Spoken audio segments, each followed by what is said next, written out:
முன்னேறவே முடியல. எவ்வளவு கஷ்டப்பட்டாலும் என்னால முன்னேற முடியல. எவ்வளவு கஷ்டப்பட்டாலும் என் கடனை அடைக்க முடியல.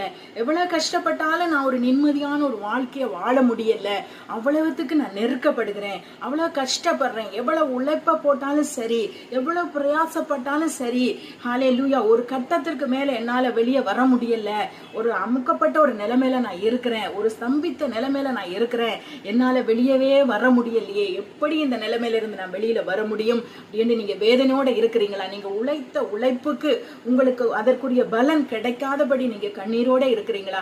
கவலைப்படாதீங்க. நிச்சயமா நீங்க விதைக்கிற விதைகளை ஒரு நாளைக்கு நீங்க அறுவடை செய்வீங்க. நீங்க என்னென்ன காரியத்துல, எந்தெந்த காரியத்துல நீங்க விதைக்கிறீர்களோ, எந்தெந்த விஷயத்துல நீங்க உங்களுடைய உழைப்பை போடுகிறீர்களோ, உங்களுடைய வேர்வையை சிந்துகிறீர்களோ, அதில் நிச்சயமாய் பலனை நீங்க அனுபவிக்க முடியும். இயேசுவே எனக்கு உதவி செய்யும் என்று சொல்லி ஒரு வார்த்தை சொல்லுங்க. இயேசப்பா உங்களுக்கு அதனுடைய